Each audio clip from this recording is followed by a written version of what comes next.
ഇന്നത്തെ കാലത്ത് മിക്കവരെയും അലട്ടുന്ന ഒരു പ്രധാന പ്രശ്നമായി മാറിയിരിക്കുകയാണ് മുടി കൊഴിച്ചിൽ. 50 മുതൽ 100 വരെ മുടി കൊഴിയുന്നത് സാധാരണമാണ്. എന്നാൽ ഇതിലും കൂടുതലായി മുടി കൊഴിയുകയും പുതിയ മുടി വരാതിരിക്കുകയും ചെയ്യുന്ന അവസ്ഥയാണ് ഹെയർ ഫോൾ അഥവാ മുടി കൊഴിച്ചിൽ. ഇതിന് പല കാരണങ്ങളും ഉണ്ട്. പ്രധാന കാരണങ്ങൾ എന്തൊക്കെയാണെന്ന് നോക്കാം. ഹോർമോൺ വ്യതിയാനങ്ങൾ, തൈറോയിഡ്, PCOD, അതുപോലെ ഗർഭധാരണ സമയത്തുണ്ടാകുന്ന ഹോർമോൺ വ്യതിയാനങ്ങൾ മുടികൊഴിച്ചിൽ ഉണ്ടാക്കുന്ന ഒരു പ്രധാന കാരണമാണ്.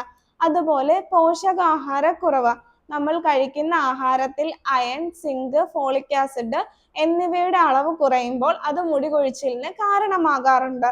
അതുപോലെ വൈറസ് അണുബാധ, എന്തെങ്കിലും വൈറസ് നമ്മുടെ ശരീരത്തിൽ പ്രവേശിച്ചാൽ അതിന്റെ പ്രവർത്തന ഫലമായി മുടികൊഴിച്ചിൽ ഉണ്ടാകാറുണ്ട്.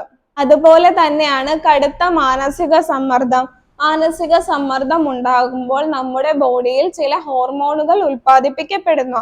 അതിന്റെ പ്രവർത്തന ഫലമായി മുടി കൊഴിച്ചിൽ ഉണ്ടാകാറുണ്ട്.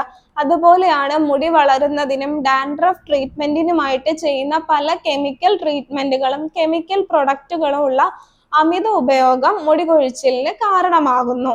അതുപോലെ ചില മരുന്നുകളുടെ പാർശ്വഫലമായും ചില മരുന്നുകളുടെ അമിത ഉപയോഗം കാരണമായും മുടി കൊഴിച്ചിൽ കണ്ടുവരാറുണ്ട്. ഇതൊക്കെയാണ് മുടി കൊഴിച്ചിലിന്റെ പ്രധാന കാരണങ്ങൾ.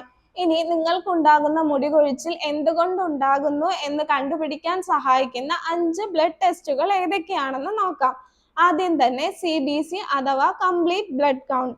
ഇത് ചെയ്യുന്നത് വഴി നിങ്ങളുടെ ദേഹത്ത് എന്തെങ്കിലും വൈറസ് അണുബാധയോ ഹീമോഗ്ലോബിന്റെ അളവോ കൂടുതലുണ്ടെങ്കിൽ മനസ്സിലാക്കാൻ സഹായിക്കുന്നു. ഹീമോഗ്ലോബിന്റെ അളവ് കുറയുന്നതും വൈറസ് അണുബാധയും മുടി കൊഴിച്ചിലിന് കാരണമാകുന്നവയാണ്. അതുപോലെ TFT അഥവാ തൈറോയ്ഡ് ഫംഗ്ഷൻ ടെസ്റ്റ്. ഇത് ചെയ്യുന്നത് വഴി തൈറോയ്ഡ് ഹോർമോണിൽ വന്ന വ്യത്യാസങ്ങൾ കണ്ടുപിടിക്കാൻ സഹായിക്കുന്നു. അതുപോലെ വൈറ്റമിൻ D3. വൈറ്റമിൻ D3യുടെ അളവ് നമ്മുടെ ബോഡിയിൽ കുറയുന്നത് മുടി കൊഴിച്ചിലിന് ഒരു പ്രധാന കാരണങ്ങളാണ്. അടുത്തത് വൈറ്റമിൻ B12. വൈറ്റമിൻ B12 കുറയുന്നത് മുടി കൊഴിച്ചിലിന് കാരണമാകാറുണ്ട്. അടുത്തത് ferritin and serum iron level. ഇത് കുറയുന്നത് വഴി മുടി കൊഴിച്ചിലും അകാല നരയും ഉണ്ടാകാനുള്ള സാധ്യത വളരെ കൂടുതലാണ്. ഇനി മുടി കൊഴിച്ചിലുള്ള ഒരാൾ അവരുടെ ഡയറ്റിൽ ഉൾപ്പെടുത്തേണ്ട ആഹാരങ്ങൾ എന്തൊക്കെയാണെന്ന് നോക്കാം. ആദ്യം തന്നെ മുടി കൊഴിച്ചിൽ ഉണ്ടാകുന്നതിനുള്ള ഒരു പ്രധാന കാരണമാണ് പ്രോട്ടീനും അയണും കുറയുന്നത്.